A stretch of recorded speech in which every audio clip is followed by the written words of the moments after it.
Welcome back to the Technology Risk Podcast. We're going to be talking about something super important for businesses of all sizes, but especially, for small and medium businesses. Yeah, especially those. Yeah. We're talking operational resilience. Operational resilience. Yeah. You got it. Okay. It's all about being prepared to weather the storm Okay. and keep your business running no matter what challenges come your way. All right. So, Think natural disasters, cyber attacks, even something as simple as a key piece of equipment failing. okay. So like just anything that could really throw a wrench in our plans. Yeah. Anything that could disrupt those core operations. Okay. And a big part of that is understanding and managing the technology risks that can really make or break your resilience. When you say technology risks, I'm guessing this goes beyond just like having a backup generator in case the power goes out. You're on the right track. We're talking about the hidden technology risks that might not be on your radar but can have a huge impact. Things like aging equipment, outdated network designs, even something as simple as using unlicensed software. All of these can directly impact your ability to bounce back from a disruption. I think a lot of small business owners might assume those things are just minor inconveniences, Yeah. not major threats. That's a common misconception, and it's one we want to debunk today. Right. The reality is that for small and medium businesses in particular, these seemingly small technology issues can cascade into major problems, Okay. especially when a crisis hits. Can you give me an example? How could something like an outdated network design actually hurt my business? Imagine you're a small online retailer, Right. and your website is your lifeline. Yeah. You haven't updated your network infrastructure in years, and suddenly you're hit with a surge in traffic during a big sale. Okay. Your network can't handle the load, your site slows to a crawl, customers get frustrated and abandon their carts, and you lose out on thousands of dollars in sales. Ouch. That's a scenario no business owner wants to experience. No. So what you're saying is that operational resilience is about more than just surviving a disruption. It's about minimizing the impact and recovering quickly. Precisely. It's about having the systems and processes in place to keep things running smoothly even when the unexpected happens. Okay. And that's where understanding your technology risks comes in. All right. So let's get into the nitty-gritty. What are some of the biggest technology risks that small and medium businesses need to be aware of? Let's start with something that might seem basic, but it's a big one: aging equipment. Okay. Think about those servers that have been humming away in your back office for years, or those workstations that are starting to show their age. Oh, I'm starting to feel personally attacked right now. Yeah. My laptop is definitely showing its age. It's not just about aesthetics. Hmm. Older equipment is more prone to breakdowns, which means increased downtime and lost productivity. Sure. Not to mention the higher maintenance costs of keeping those outdated systems limping along. And I bet it's harder to find replacement parts or someone who even knows how to fix them when they do break down. Exactly. Plus, you might not be able to run the latest software or take advantage of new technologies if your hardware is stuck in the past. Right. It's like trying to run a marathon in shoes that are falling apart. You're not going to get very far. No, you're not. You're going to hurt yourself. Yeah. Okay. So aging equipment is a risk. What else should we be thinking about? Outdated network designs are another major area of concern. Okay. Think about it. Bottlenecks and latency in your network can hinder communication and access to the applications you need to keep things running. So slow internet speeds, things taking forever to load, Mm. not being able to connect to the shared drive, those are all signs of a network that's not up to par. Exactly. And if you have single points of failure in your network, like one router that everything relies on, it makes you incredibly vulnerable to outages. Uh-oh. Plus, outdated protocols and a lack of segmentation can create security risks that make you an easy target for cyber attacks. Okay, this is starting to sound a bit scary, but I think a lot of small business owners might feel like cybersecurity is something only big corporations have to worry about. Yeah, that's a dangerous misconception. Okay. In reality, small and medium businesses are increasingly becoming targets for cybercriminals. Why is that? Often smaller businesses have fewer resources dedicated to cybersecurity, Okay. which makes them easier targets. Plus, they may hold valuable customer data that can be exploited. So what you're saying is that even a small business with just a handful of employees and a basic website needs to take cybersecurity seriously. Absolutely. And one of the biggest risks is using unlicensed software. Really? I know some folks who might think, hey, it's just a design program or a piece of accounting software. What's the big deal? It might seem like a harmless shortcut, but using unlicensed software opens up a Pandora's box of risks. Oh, boy. First and foremost, it's illegal. You're violating licensing agreements, and if you're caught, you could face hefty fines and legal penalties. That's not good. No. What else? Think about security unlicensed software can be riddled with vulnerabilities that hackers can exploit to gain access to your systems and data. Okay. It's like leaving the back door to your business wide open. So not only am I breaking the law, but I'm also making myself an easy target for cybercriminals. You got it. And let's not forget about the potential for data loss. Unlicensed software often lacks support and updates, which means if it crashes or becomes corrupted, you could lose critical information. Okay, I'm convinced unlicensed software is a no-go. But let's talk about the more obvious cybersecurity threats. What are the things that keep you up at night? Well, outdated firewalls, unpatched systems, and weak access controls are like welcome mats for cybercriminals. Yeah. They make it so much easier for hackers to gain access to your network and wreak havoc. Give me an example.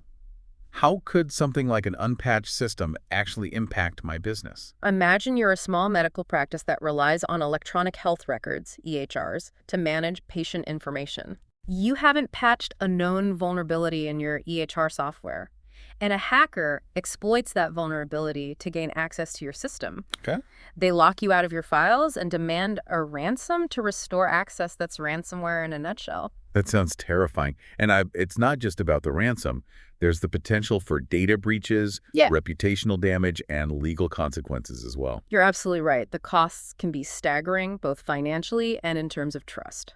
Okay, we've laid out some of the key technology risks, but how do these actually play out in a real-world crisis? Paint me a picture. Let's go back to that small medical practice. Okay. Imagine a severe storm knocks out power to their building. Okay. They have a backup generator, but because their equipment is old and poorly maintained, it fails to kick in. Oh, no. Now they can't access patient records, schedule appointments, or even communicate with staff. Oh, my goodness. They're essentially paralyzed. So what started as a power outage becomes a full-blown operational meltdown because of an underlying technology risk. Exactly, and it doesn't have to be a natural disaster. It could be a cyber attack. Oh, boy. Let's say that same medical practice gets hit with a phishing scam, and an employee unknowingly clicks on a malicious link. Their credentials are compromised, and because they haven't implemented multi-factor authentication, the hacker gains access to their entire system. Yikes. I can see how quickly things can spiral out of control. Yeah, and that's why it's so critical for small and medium businesses to be proactive about managing their technology risks. Okay, before we jump into solutions, let's take a quick break. If you're enjoying this episode of the Technology Risk Podcast so far, don't forget to subscribe on Spotify or Apple Music so you never miss an episode. We'll be right back. Yeah. Okay, so we've talked about some of the scariest scenarios, but I'm ready to hear about solutions. How can small and medium businesses like mine actually get a handle on these technology risks? That's the spirit. It might seem overwhelming, but even small strategic steps can make a huge difference. A great place to start is with a technology audit. Okay, when you say technology audit, what exactly does that involve? Does it require hiring a team of consultants and spending a fortune? Not necessarily think of it as taking a comprehensive inventory of your entire technology infrastructure, your hardware, software, network components, everything. So basically figuring out what we have, how old it is, and whether it's still working properly. Exactly. The goal is to identify any vulnerabilities, inefficiencies, or gaps in compliance. You're looking for those red flags, anything that could potentially cause problems down the road. Okay, I'm following you. But once we've identified those red flags, what's next? That's where developing a hardware and software refresh cycle comes in. It's about being proactive and strategic about replacing outdated equipment and software before it becomes a liability. So not waiting until my server crashes in the middle of a busy season to realize I need a new one. Exactly. You want to replace things before they become a problem. A good rule of thumb is to replace workstations every 3 to 5 years and servers every 5 to 7 years. That sounds like a smart approach. But let's be realistic. Replacing equipment and software can be expensive. How can small businesses manage those costs? It's all about planning and budgeting. Factor these refresh cycles into your long-term financial planning. You can also explore options like leasing equipment or using cloud-based solutions, which can often be more cost-effective than purchasing and maintaining everything yourself. All right, that makes sense. Now let's talk about network design. Earlier, we discussed how an outdated network can be a major bottleneck. How can small businesses modernize their networks without breaking the bank? One of the most effective strategies is segmentation. This means dividing your network into smaller, isolated sections. Think of it like dividing your house into separate rooms with fire doors. If a fire starts in one room, it's contained and doesn't spread to the entire house. That's a great analogy. So if one part of my network goes down, the whole thing doesn't crash. Exactly. Segmentation helps limit the impact of an attack or outage, protecting your critical systems and data. Another key strategy is to invest in a scalable, high-speed network. Okay, that sounds great, but also potentially expensive. Any tips for keeping costs down? Start by assessing your current bandwidth needs and plan for future growth. Don't overspend on more bandwidth than you currently need, but also avoid underinvesting and ending up with a network that can't keep up with your demands. You can also explore options like fiber optic internet, which offers higher speeds and reliability than traditional cable internet. All right, moving on to software licenses. We talked about the risks of using unlicensed software. What are some practical tips for ensuring compliance? Regular software audits are key. Make it a habit to review your software licenses, ensure you have proof of purchase for everything, and make sure all the software you're using is properly licensed and up to date. Any tips for making this process less painful? There are software asset management tools that can help you track your licenses, monitor usage, and identify any potential compliance issues. These tools can save you a lot of headaches down the road. Okay, sounds helpful. Now let's tackle the elephant in the room, cybersecurity. What are the essential steps small businesses can take to strengthen their cybersecurity posture without hiring a dedicated IT security team? It all starts with basic cyber hygiene.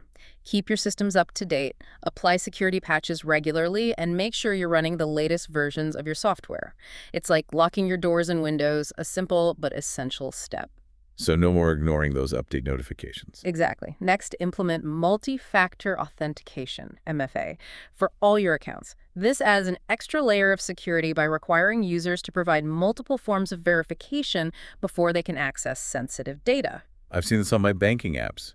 It usually involves receiving a text message with a code. That's one method. There are also app-based authenticators and hardware tokens, each with its pros and cons. Choose the method that works best for your business and your level of security needs. Okay, what about the human element?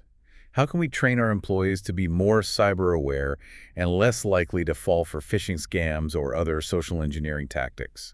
Employee training is absolutely crucial. Educate your team about common cybersecurity threats such as phishing emails, malicious links, and suspicious attachments. Teach them how to create strong passwords and how to report any suspicious activity. Make cybersecurity awareness a part of your company culture. So it's not just about having the right technology in place. It's about having a workforce that's trained and empowered to be part of the security solution. You got it. Another key piece of the puzzle is having a strong password policy. Okay, I have to admit I'm guilty of using the same password for multiple accounts. It's a common habit, but a dangerous one. Encourage your employees to use unique, complex passwords for each account, and consider using a password manager to help them keep track of everything securely. What about things like firewalls and antivirus software? Are those still essential for small businesses? Absolutely. A firewall acts as a barrier between your network and the outside world. Blocking unauthorized access, antivirus software helps protect your systems from malware and other malicious software. There are many affordable and effective options available for small businesses. So we're building layers of protection, strong passwords, employee training firewalls, antivirus software to create a more secure environment. Exactly. And don't forget about data backups. Regularly, backing up your critical data is one of the most important things you can do to protect your business. I know this is important, but I've heard some small business owners say that setting up and managing backups is too complicated and time-consuming. There are a lot of user-friendly backup solutions available, including cloud-based services that automate the process. You can back up your data to an external hard drive, a network-attached storage, NAS device, or a cloud storage provider. So there are options to fit every budget and level of technical expertise. Exactly. The key is to find a solution that works for you and make sure you're backing up your data regularly that way. If disaster strikes, you can restore your information and get back to business as quickly as possible. This has been incredibly helpful, but I have to ask, with all these proactive measures in place, is it even possible for a small business to be truly prepared for every potential disruption? That's a great question, and one we'll explore in our next episode. Okay, so be sure to tune in next time to hear more about building a robust operational resilience framework. And for now, if you're enjoying the Technology Risk podcast, don't forget to subscribe on Spotify or Apple Music so you don't miss our upcoming episodes. So we've been talking about some serious technology risks that could impact businesses, but I'm feeling a lot more optimistic now that we're talking about solutions. Yeah, I think that's the goal, Okay. to empower you with the knowledge and tools to protect your business. We've covered a lot of ground in terms of individual risks and proactive measures, but now let's zoom out and talk about how to create a comprehensive framework for operational resilience. Yeah. Okay, so how do we bring all of these pieces together into a cohesive strategy? Well, one crucial element is integrating technology into your overall business continuity planning. This might seem obvious, but it's often overlooked. Many businesses have continuity plans for things like natural disasters or power outages, but they fail to adequately consider how technology risks can impact their ability to keep things running. So it's not just about having a plan for when the lights go out. It's about understanding how technology failures can cascade into bigger problems. Exactly. Your technology risk assessments need to be woven into your overall continuity strategy. You need to define clear recovery objectives for your critical systems and applications. For example, if your customer relationship management (CRM) system goes down, how long can you realistically operate without it? What are the alternative ways to access customer data? These are the types of questions you need to be asking. That makes a lot of sense. It's about identifying those critical dependencies and having backup plans in place. Right. And it's not enough to just create a plan and file away. You need to test it regularly, make sure it's up to date, and that everyone on your team knows their role. So it's like a fire drill for our technology infrastructure. Exactly. Conduct drills that simulate different types of disruptions, equipment failures, network outages, cyber attacks, so you can see how your team responds under pressure and identify any weak points in your plan. And don't forget to revise your plan as your business evolves, new technologies emerge, and the threat landscape changes. We've talked a lot about the technical side of operational resilience, but what about the human factor? How can businesses create a culture of resilience? That's a great point. Technology is important, but people are the ones who ultimately make resilience happen. Engage your employees in training and planning activities, make sure they understand the importance of operational resilience, and feel empowered to contribute. And it's important to encourage open communication and collaboration, right? Especially between IT and operational teams.